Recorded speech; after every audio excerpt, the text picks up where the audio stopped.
প্রিয়রঞ্জনের কুকীর্তি ফাঁস করতে আখির বাবা অনিমেষ আসলো। সম্পূর্ণ জানতে দেখতে থাকো। গল্পের শুরুতেই দেখা যায় রজতাভ লাহিড়ী চলে এসেছে কথা বলতে প্রিয়রঞ্জনের সাথে। এরপর প্রিয়রঞ্জন বলে, সরি, আপনাকে অনেকক্ষণ বসতে হলো। এরপরেই রজতাভ লাহিড়ী বলে, সে তো বুঝলাম, কিন্তু এবারে আপনি আমাকে কিছু কথা বলুন তো, যে আপনি ট্রাস্টি বোর্ডের কাছে কোনোভাবেই কিছু না জানিয়ে কি করে আখির বিয়েটা দিতে পারলেন। আর এটা শোনার পরে প্রিয়রঞ্জন বলে, আমি তো আখির বিয়ে দেইনি, আমি আখির বিয়ে দিতে চাইও নি। তখন রজতাভ লাহিড়ী বলে, আমি যতদূর জানি আপনি আপনার স্ত্রীকে একেবারে পায়ের তলায় রাখেন, আপনি এই বাড়ির হর্তাকর্তা, তো আপনি কি করে বলতে পারেন যে আপনি এই বিয়েটা দেননি, অন্য কেউ দিয়েছে? নিজের ছেলের সাথে আখির বিয়ে দিয়ে আপনি কি প্রমাণ করতে চেয়েছেন? মিস্টার কাঞ্জিলাল, একটা কথা ভুলে যাবেন না যে আপনি কিন্তু এইখানের কেউ হন না, আখির বাবাও হন না, মাও হন না, এমনকি গার্জিয়ানও হন না। তা আপনি যেই কাজটা করেছেন সেটা কিন্তু অনৈতিক একটা কাজ, সেটা কি আপনি জানেন? তখন আর কিছু বলতে পারছে না প্রিয়রঞ্জন। এরপরে উকিলবাবু বলে, অনিমেষ যখন ছাড়া পাবে তখন কিন্তু আপনাকে এই প্রশ্নের উত্তরগুলো দিতে হবে। আর দেখুন, আপনার দিন ফুরোতে চলেছে, কারণ অনিমেষ খুব তাড়াতাড়ি ছাড়া পেতে চলেছে। আর এটা শোনার পরেই প্রিয়রঞ্জন বলে, এটা হতে পারে না, এত তাড়াতাড়ি সব কিছু আমার হাতের থেকে বেরোতে পারে না। রজতাভ লাহিড়ী বলে, আপনার হাতে তো কোনোদিন ছিলই না, আর তার থেকেও বড় কথা, আপনি হলেন অনিমেষ রায়ের অফিসের একজন সাধারণ কর্মচারী। এবারে যখন আপনার বস আসবে তো আপনাকে তো ফেয়ারওয়েল নিতেই হবে, আর বসকে জায়গা করে দিতেই হবে। আপনি কি ভেবেছেন সারা জীবন আপনি এই সম্পত্তি লুটে পুটে নেবেন? না না, সেটা তো হবে না, সেটা হতে পারেও না। তাই আপনাকে আমি একটা ক্লিয়ার হিসাব বোঝাতে এসেছি। এর মধ্যেই প্রিয়রঞ্জন বলে, দেখুন, এই সব কিছুর জন্য আমি তো আপনাকেও টাকা দিয়েছি, আপনি বড় বড় অ্যামাউন্টের টাকা আমার কাছ থেকে নিয়েছেন। তার মধ্যেই রজতাভ লাহিড়ী বলছে, হ্যাঁ সেটা তো আমি নিয়েছি, দেখুন আমি এখনও আপনার থেকে নেব, কারণ আপনি হলেন আমার সোনার ডিম পাড়া হাঁস। তাই আপনাকে যদি একবারে শেষ করে ফেলি, আমার তো আর রোজ রোজ ডিম পাওয়া হবে না। তাই আপনার ফোনে একটা মেসেজ যাচ্ছে, আপনি দেখুন আর অ্যামাউন্টটা আমাকে পাঠানোর ব্যবস্থা করুন। রজতাভ লাহিড়ীর পাঠানো মেসেজটা দেখার পরে চমকে গেছে প্রিয়রঞ্জন, আর বলে, এত কোটি টাকা আমি কি করে দেব আপনাকে?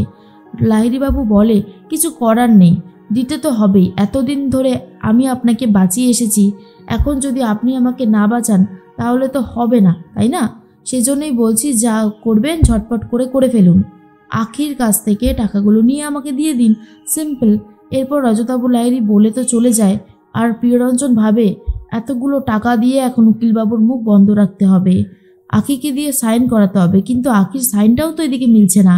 দেখি তো অন্য কোনো কাগজে আখির সাইন আছে কিনা, যদি ওই সাইনটা দেখে করতে পারে তাহলে তো ভালোই হবে। পুরো সাইনই এখন ভুলে গেছে, যার জন্যই এত সমস্যা। এদিকে আখির জন্য সম্বন্ধ নিয়ে আসা হচ্ছে। আখির একদমই ভালো লাগে না, কারণ আখি দেবাকে ভালোবেসে ফেলেছে। দেবাকে ভালোবাসার পরে অন্য কাউকে বিয়ে করবে কি করে আখি, এটাই ভাবছিল। আখির বাবা এসে বলে, শোন মা, দেখ আমি তোর জন্য সব কিছু করতে পারি, তুই কিন্তু এই বিয়েটায় মত দিস, কারণ আমার মনে হয় ছেলেটা ভালো, তুই সব দেখে শুনে নে, তাহলে বুঝতে পারবি। এর মধ্যেই আখি তখন বলে, বাবা এই বিয়েটা আমি করতে চাই না। কিন্তু তার বাবা বলে, এরকম বললে হয়, এখন পাত্রপক্ষ আসছে, এই বিয়েটা তোমাকে করতেই হবে। এর মধ্যেই দেবা তো রেডি হচ্ছিল, বিকেলে দেখা করবে আখির সাথে, মানে ঝিলিকের সাথে। আর ঠিক তখনই চলে এসেছে দেবার মাসি, আর বলে, কিরে দেবা, এত সেজে কি হবে? যেমনটা বলেছিলাম ঠিক তেমনটাই হয়েছে। শুনলাম আজকে তো ঝিলিকের পাত্রপক্ষ, মানে ঝিলিককে দেখতে পাত্রপক্ষ আসবে, আর ওর বাবার সাথে দেখা হলো, ওর বাবা মিষ্টি কিনতে এসেছিল। তখনই জিজ্ঞেস করলাম এত মিষ্টি ফিষ্টি কিসের জন্য। এরপর আমাকে বলল যে ওরা নাকি তাড়াতাড়ি করে ঝিলিকের বিয়েটা দিয়ে দিতে চাইছে। আমি বলেছিলাম তোর কপাল পূর্বে, দেখলি তো আমার কথা মিলল। এরপর শুনলে তো দেবার অনেক খারাপ লাগে। এর মধ্যেই তখনই আখিকে ঝিলিকের বাবা বলে আর কি, যে আমি রাস্তায় কমলাকে দেখলাম, ওকেও জানিয়ে দিয়েছি যে তোর বিয়ে হতে চলেছে খুব তাড়াতাড়ি। আর কমলাকে জানানো মানে কমলা যে দেবাকে জানাবে এটা বুঝতে পেরে গেছিল আখি। আখির কাছে ফোন এসেছে, ফোন করেছে দেবা, আর বলে, কখন আসছিস তুই? আখি তখন বলে, সরি দেবা, আজকে আমি যেতে পারবো না, আমায় ক্ষমা করে দাও।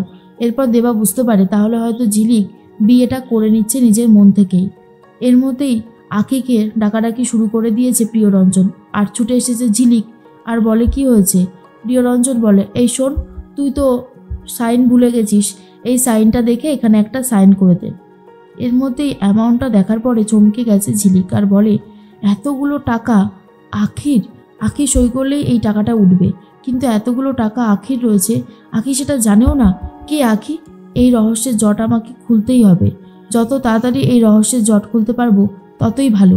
এর মধ্যেই সই তো করে দিয়েছে ঝিলিক আর লিখেছে আখি কাঞ্জিলাল। এটা দেখার পরে প্রচণ্ড রেগে গেছে প্রিয়রঞ্জন আর বলে এই তুই আখি কাঞ্জিলাল লিখেছিস কেন? ঝিলিক তখন বলে তা আমি তো কাঞ্জিলালই হয়ে গেছি। আর চেকটা যাকে দেবে সেখানে গৌরবের নাম লিখেছে। এটা দেখার পরেই প্রিয়রঞ্জন বলে তুই এখানে গৌরবের নামে লিখেছিস কেন? আখি বলে এটা তো আমার টাকা, আমি আমার স্বামীকে এতগুলো টাকা দিতে চাই তাই লিখেছি। প্রিয়রঞ্জন বলে এটা তো স্বামীর টাকা, কি আউফাও বলছিস? আখি বলে আমি তো কিছু ভুল বলিনি, আমি সাইন করলে তবেই তো টাকাটা উঠবে, তা এটা কার টাকা হতে পারে? এই টাকাটা আমি স্যারকে দিতে চাই, মানে স্যার তো আমার জন্য অনেক কিছু করেছে। এর মধ্যে রাইমা তখন বলে এই শোন, তুই এত কোটি টাকা কোনোদিনও চোখে দেখেছিস যে তুই তোর বরকে দিবি বলছিস? তখন ঝিলিক বলে রে বাবা, সবার বরকে আর এত লাখ টাকা মানে এত কোটি কোটি টাকা পাওয়ার যোগ্য? আমাদের স্যার যোগ্য, তাই স্যারকে দেওয়া হবে। তখনই পলি বলে রাইমা উনি আমাদের ওপর কেস করে বসে আছে, তারপর এই সমস্ত কথা বললে আরও বেশি রেগে গিয়ে কী না করবে তার কোনো ঠিক ঠিকানা নেই, নিজেকে শান্ত করো। এর মধ্যেই প্রিয়রঞ্জন মারতে যাচ্ছিল ঝিলিককে মানে আখিকে, ঠিক তখনই চলে এসেছে গৌরব আর বলে তোমাকে বারণ করেছিলাম না যে তুমি কারুর গায়ে হাত দেবে না, বিশেষ করে আমার মা আর স্ত্রীর গায়ে তো নয়, তারপরেও তুমি গায়ে হাত তোলো কোন অধিকারে? কেন চুপ করে আছো কেন? বলো তুমি গায়ে হাত তুলছো কেন? পিয়ার তখন বলে উল্টো পাল্টা কথা বললে মারবো না তো কি করব। গৌরব তখন বলে উল্টো পাল্টা কথা? কি উল্টো পাল্টা কথাও বলেছে? শোনো, একটা কথা মনে রাখবে, অন্যায় কিন্তু তুমি করছো, এরপর কিন্তু আমি আর তোমাকে সেই সুযোগ দেব না, তোমাকে সোজাসুজি পুলিশের হাতে তুলে দেব। এটা হলো আমার স্ত্রী, আর আমার স্ত্রীর গায়ে একটুকু আঁচড় লাগলে ছেড়ে কথা বলবো না কিন্তু। রাইমা তখন ভাবে বাবা, শেষ পর্যন্ত এখনও তো দিন পড়েই রয়েছে, গৌরব যেন একটু বেশি বাড়াবাড়ি করছে এই আখিকে নিয়ে। এদিকে আখির বাবা অনিমেষ রায়ের ছুটি হওয়ার কথা আজকে, অনিমেষ রায়ের তো ছুটি হয়ে গেছে, অনিমেষ রায় আস্তে আস্তে বেরিয়ে যায়। আর এর মধ্যে পরে চলে এসেছে পিয়ার আর বলে আচ্ছা আজকে অনিমেষ রায়ের ছুটি হওয়ার কথা ছিল, কোথায় তিনি? তখনই অফিসার বলে সে তো চলে গেছে, আর কোথায় গেছে সেটাও বলতে পারবো না। এর মধ্যে অনিমেষ নিজের বাড়ির কাছে যায় আর তখনই সিকিউরিটি অনিমেষকে আটকে দেয় আর বলে কি চাই? অনিমেষ বলে চাই তো অনেক কিছুই, আর এটা হলো আমার বাড়ি। এটা শোনার পর সিকিউরিটি রীতিমতো অবাক হয়ে যায়।